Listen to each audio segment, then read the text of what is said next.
Hello students और BA second year economics में आज हमारा टॉपिक है मेन इंस्ट्रूमेंट्स और total of budgetary policy.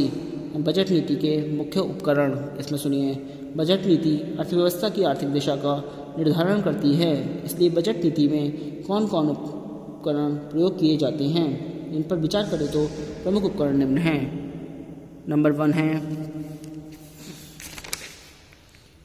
Balanced deficit and surplus budget policy, संतुलित बजट, घाटे एवं आधिक्य बजट नीति। जैसा कि हम जानते हैं कि बजट निम्नलिखित 3 प्रकार के होते हैं। नंबर ए बैलेंस्ड बजट, संतुलित बजट। इसमें सुनिए, जब सरकार अपनी प्रत्याशित आगम के अनुरूप ही व्यय का आयोजन कर सकती है, अर्थात सार्वजनिक आगम सार्वजनिक व्यय के समान होता है, इसे संतुलित बजट कहते हैं। यदि सरकार अपने बजटों को निरंतर संतुलित रखने की नीति अपनाती है तो उससे देश की संपूर्ण आर्थिक स्थिति में बहुत कम परिवर्तन हो जाता है, क्योंकि सरकार केवल उतना ही धन खर्च करती है जो कि व्यक्तियों से प्राप्त करती है और जिसे व्यक्ति स्वयं ही खर्च करते समय यदि सरकार उसे न लेती। आधुनिक अर्थशास्त्रियों के अनुसार बजट का रूप संतुलित न होकर देश एवं काल की परिस्थितियों के अनुसार घाटे का और कभी आधिक्य का बजट होना चाहिए। संयोगवश ही बजट संतुलित होता है। इतना ही नहीं, संतुलित बजट नीति के कारण एक विषम स्थिति भी उत्पन्न हो सकती है। जैसे मंदी के काल में जब सरकार की आय गिरने लगती है, तब संतुलित बजट के लिए या तो कर बढ़ाने पड़ेंगे और या व्यय में कमी करनी पड़ेगी, जिससे मंदी को और भी प्रेशर मिलेगा। इसके विपरीत मुद्रास्फीति की दशा में सरकार की आय में वृद्धि होने के कारण या तो कर घटाए जाएंगे या सरकारी व्यय बढ़ेगा, जिससे मुद्रास्फीति और भी गहन होगी। नंबर बी सरप्लस बजट, यानी कि आधिक्य का बजट।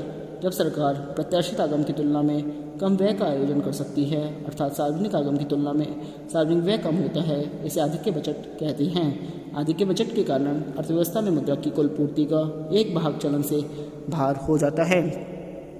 इसका अर्थव्यवस्था पर संकुचनात्मक प्रभाव होता है। आधिक्य बजट उस दशा में बनाए जाते हैं जब सरकार का उद्देश्य आर्थिक क्रियाओं के स्तर को गिराना हो, जैसे मुद्रास्फीति के काल में करारोपण में परिवर्तन किए बगैर ही राजकीय व्यय में कमी करके कुल व्यय में प्रत्यक्ष रूप से कमी की जा सकती है। इसके अतिरिक्त राजकीय व्यय को बढ़ाए गए बगैर करारोपण में वृद्धि करके भी आधिक्य का बजट लगाया जा सकता है। नंबर सी है डेफिसिट बजट, घाटे का बजट। जब सरकार प्रत्याशित आगम की तुलना में अधिक व्यय का आयोजन कर सकती है, अर्थात सार्वजनिक आगम की तुलना में सार्वजनिक व्यय अधिक हो सकता है, इसको घाटे का बजट कहते हैं। घाटे के बजट में सरकारी व्यय सार्वजनिक आय की अपेक्षा अधिक होती है, अर्थात इसमें कुल व्यय बढ़ता है। नई मुद्रा छापकर बजट घाटे की पूर्ति की जाती है। घाटे के बजट के द्वारा अर्थव्यवस्था में आर्थिक व व्यावसायिक क्रियाओं का विस्तार होता है। जैसे ही नई मुद्रा चलन में आती है तो लोग वस्तुओं व सेवाओं पर अधिक मात्रा में व्यय करने लगते हैं। वस्तुओं व सेवाओं की बढ़ी हुई मांग को पूरा करने के लिए अर्थव्यवस्था में निवेश क्रियाओं का विस्तार होता है। इससे रोजगार के अवसरों में वृद्धि होती है, आय का स्तर बढ़ता है और अधिक वस्तुओं व सेवाओं की मांग की जाती है तथा अर्थव्यवस्था विस्तार पथ पर अग्रसरित होती है। अब नंबर 2 आता है पब्लिक एक्सपेंडिचर पॉलिसी, सार्वजनिक व्यय नीति। यह राजकोषीय नीति का सबसे महत्वपूर्ण अंग होता है। विकसित देश में मंदी एवं बेरोजगारी को दूर करने के लिए सरकार सार्वजनिक व्यय में वृद्धि करके लोगों को रोजगार प्रदान करती है, लोगों की प्रभावपूर्ण मांग में वृद्धि करती है तथा आर्थिक अस्थिरता को दूर करने का प्रयास करती है। इसके विपरीत मुद्रास्फीति एवं तेज की स्थिति में सरकार अपने सार्वजनिक व्यय में भारी कटौती कर मूल्य वृद्धि को नियंत्रित कर सकती है। इस प्रकार सार्वजनिक व्यय के निम्नलिखित 2 स्वरूप हैं। Number a pump priming spending, यानी समुद्दीपन व्यय। इससे आशय ऐसे सार्वजनिक व्यय से है जो आर्थिक क्रियाओं को प्रेरित और पुनर्जीवित करने के लिए किया जाता है, ताकि नई क्रय शक्ति उत्पन्न हो और निजी विनियोग को प्रोत्साहन मिले। इस संबंध में मान्यता यह है कि प्रारंभ में किया गया ऐसा सार्वजनिक व्यय मंदी की दशा के निराकरण की एक निरंतर प्रक्रिया जारी कर सकता है। जिस प्रकार किसी नल या पंप को चालू करने के लिए शुरू में उसमें थोड़ा सा पानी डाला जाता है और उसके बाद फिर वह नल निरंतर बढ़ने वाली बहने वाली धारा के रूप में काफ़ी समय तक पानी देता रहता है। ठीक उसी प्रकार यह सोचा गया कि यदि मंदी काल में एक बार सड़ककार थोड़ा धन व्यय कर दे तो उसके आर्थिक जीवन का प्रवाह सदा के लिए सरलता के साथ जारी रख सकता है।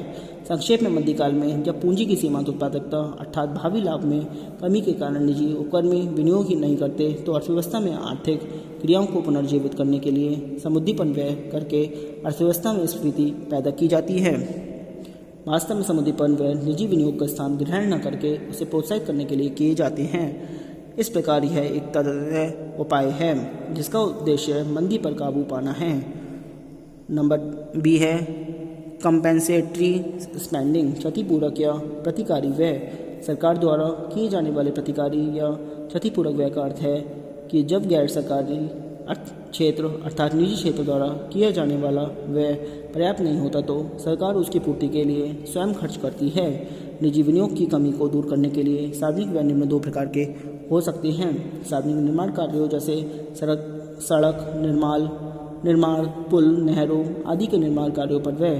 दूसरा है सहायता उपायों जैसे पेंशन, बेरोजगारी, बीमा, अपाहिजों आदि को आर्थिक सहायता। जब सरकार यह अनुभव करे कि निजी विनियोग में कमी हो रही है तो उसे तत्काल सार्वजनिक निर्माण कार्यों तथा सहायता उपायों में वृद्धि करनी चाहिए।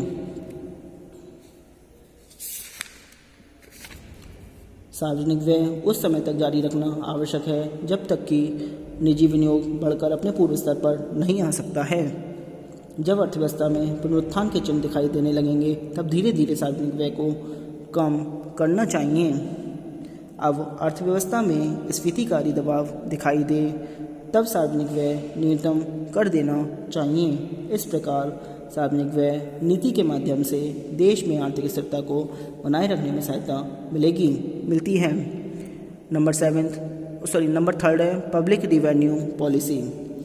सार्वजनिक आगम नीति राजकोषीय नीति के इस उपकरण के अंतर्गत उन स्रोतों को सम्मिलित किया जाता है जिनसे सरकार को आय प्राप्त होती है। सार्वजनिक आय के विभिन्न स्रोतों का प्रयोग करते समय उनका उपभोग, उत्पादन, वितरण, बचत एवं विनियोग पर पड़ने वाले प्रभावों को ध्यान में रखना पड़ता है। चूँकि कर सरकार के आय प्राप्त करने का सबसे महत्वपूर्ण साधन है, अतः सार्वजनिक आय में इसका योगदान सबसे अधिक होता है। विकसित तथा विकासशील अर्थव्यवस्था में करारोपण नीति की महत्वपूर्ण भूमिका होती है। जैसा कि निम्नलिखित बिंदुओं से स्पष्ट हो जाएगा, कर का ऐसा ढांचा बनाया जा सकता है जो अर्थव्यवस्था में होने वाले उतार चढ़ाव को स्वतः ही दूर कर दे। करारोपण पर मुद्रास्फीति को भी नियंत्रित किया जा सकता है। सरकार संपन्न वर्ग के लोगों पर ऊंची दर से कर लगा सकती है और इन करों से एकत्रित राशि को निर्धन लोगों में वितरित कर सकती है। सरकार करारोपण नीति द्वारा उपभोग को नियंत्रित करे, बचत और पूंजी निर्माण को बढ़ा सकती है। साथ ही वह आय की वृद्धि के अनुपात में ही होने वाली उपभोग में वृद्धि को वस्तु में वृद्धि करके रोक सकती है। नंबर 4 है पब्लिक डेब्ट पॉलिसी। सार्वजनिक ऋण संबंधी नीति राजकोषीय नीति का तीसरा महत्वपूर्ण उपकरण सार्वजनिक ऋण की नीति होती है।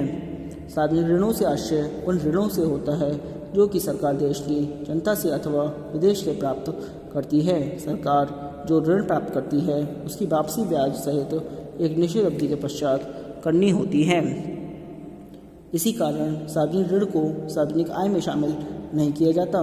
सार्वजनिक ऋण कई प्रकार से रोजगार को बढ़ाने और आधुनिक विकास को प्रोत्साहित करने में सहायक हो सकते हैं। जैसे स्फीति के समय सरकार आंतरिक ऋण प्राप्त करके वस्तुओं व सेवाओं की मांग में कमी के द्वारा कीमत पर प्रभाव डाल सकती है। इसके विपरीत मंदी के समय ऋणों की वापसी द्वारा सामान्य स्थिति की प्राप्ति हेतु प्रयास किया जा सकता है। आर्थिक विकास के दौरान जो मुद्रास्फीति उत्पन्न हो जाती है उसे भी सार्वजनिक ऋणों के द्वारा नियंत्रित किया जा सकता है। सार्वजनिक ऋणों का उपयोग अनावश्यक उपभोग को रोकने तथा विकास परियोजनाओं के लिए वित्तीय साधनों की व्यवस्था के लिए किया जा सकता है। विकासशील देशों में ऋण लेने से अर्थव्यवस्था पर भार कम पड़ता है क्योंकि राष्ट्रीय आय में वृद्धि से ऋणों का भुगतान किया जा सकता है। इस प्रकार सरकार अपनी राजकोषीय नीति के अंतर्गत सार्वजनिक व्यय करारोपण, सार्वजनिक ऋण एवं घाटे की वित्त व्यवस्था की नीतियों का प्रयोग करके आर्थिक विकास एवं आर्थिक स्थिरता के उद्देश्य को प्राप्त करने का प्रयास करती है। अब नेक्स्ट आती है हमारी limitations of budget policy, budget नीति की सीमाएं। बजट नीति की प्रमुख सीमाएं निम्नलिखित हैं। नंबर 1 है unsuitable in situations of cost inflation, लागत स्फीति की स्थिति में अनुप्रयुक्त यदि मुद्रास्फीति मांग की वृद्धि के कारण है तब बजट नीति द्वारा इसका उपचार कुछ सीमा तक किया जा सकता है, अर्थात बजट नीति द्वारा प्रभावपूर्ण मांग को कम किया जा सकता है। परंतु यदि मुद्रास्फीति लागत वृद्धि के कारण है तब बजट नीति द्वारा मांग को घटाना उचित नहीं होगा, क्योंकि लागत में अधिकांश भाग मजदूरी का होता है। नंबर 2 आता है inadequate for solving the regional economic problem, क्षेत्रीय आर्थिक समस्याओं के समाधान के लिए अपर्याप्त। बजट नीति क्षेत्रीय आर्थिक समस्याओं के समाधान के लिए अपर्याप्त है। उदाहरण के लिए विभिन्न क्षेत्रों में बेरोजगारी की प्रकृति में अंतर होने के कारण बजट नीति द्वारा उसे दूर नहीं किया जा सकता, क्योंकि विभिन्न क्षेत्रों के लिए बेरोजगारी दूर करने की अलग अलग नीति अपनानी पड़ेगी। नंबर 3 आता है इन एडिक्वेंसी ऑफ एनुअल सर्वे, वार्षिक सर्वेक्षण की अपर्याप्तता।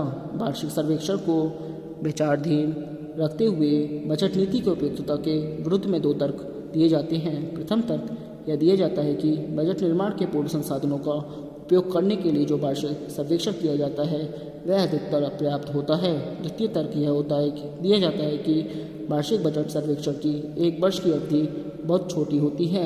उतनी छोटी अवधि में संपूर्ण देश का सर्वेक्षण एक कठिन कार्य है। नंबर 4 अदर लिमिटेशंस, अन्य सीमाएं। बजट नीति की अन्य सीमाएं जिनके कारण बजट नीति सफल नहीं हो पाती है वे इस प्रकार की हैं, जैसे मौद्रिक एवं राजकोषीय नीति में समन्वय का अभाव, सार्वजनिक व्यय का निजी विनियोग पर प्रतिकूल प्रभाव, अकुशल प्रशासनिक व्यवस्था व भ्रष्टाचार, सरकार की निष्ठा व प्रतिबद्धता का अभाव, निर्णय लेने में विलंब। आज के लिए इतना ही। Thank you very much.